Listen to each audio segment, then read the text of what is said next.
creative headhunter, my job really is to understand the perspectives and the demands and the needs of a creative director.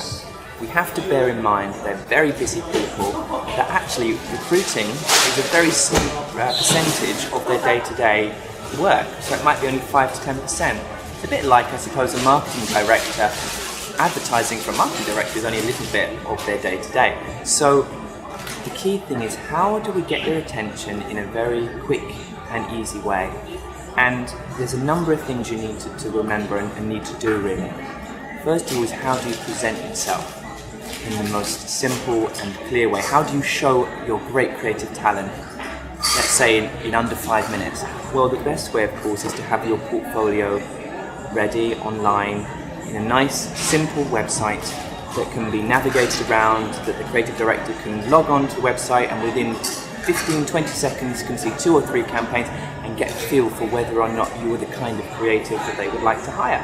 It's the very first thing you need to do, a presentation of your work and of yourself. Now that's a key thing. And then, of course, as I said earlier, being in town or coming to London means you're not just another email in the inbox. They'll get hundreds and hundreds of emails every day and there'll be people applying, but you know, what is an email? It's just a few words. It can't really represent you. If you come to London, even just for 2 or 3 days, the creative director will think, this team's in town, it's a limited opportunity, you know, a bit like with promotion or advertising. Limited time only, it's my opportunity to meet this team, possibly to hire this team, and they will prioritise you in a way they would not do if they just had an email coming into their inbox. So that's what I said about face-to-face. Yes, of course, it's not always possible, but it's just something to bear in mind. And, you know, and another thing to bear in mind also is little hooks. And what I mean by little hooks is, what can you say or demonstrate to a creative director to get them to understand you better? So, for example, if you have a very recent campaign which is on television, or it has been produced internationally and they might know of it, just describe yourself as, oh, we're the team that did X, Y, Z.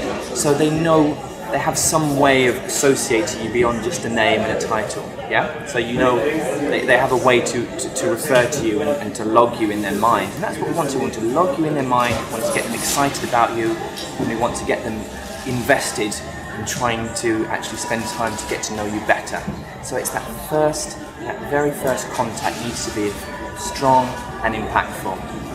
Well, you know, it's a really interesting question regarding teams and solo creatives. Actually, today in the London market, I would say there's quite a lot of solo creatives, but of course the classical advertising structure is to have a team of an art director and a copywriter.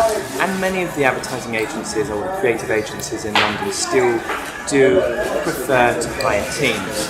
So, of course, not everyone is in a team, but if you have at least the option of a team, by option I mean perhaps you're willing to go to London by yourself, which is wonderful, and there are opportunities for solo creatives. But if you have the option of coming with someone and having a team proposal as well, then definitely it will make your hireability greater, and it will give you a better chance of getting a job in London. But the thing I must emphasise is the most important thing is your talent. If you are a great talent, you've got some international awards, you can show the creative director how good you are, there is always possibilities for solo creatives as well.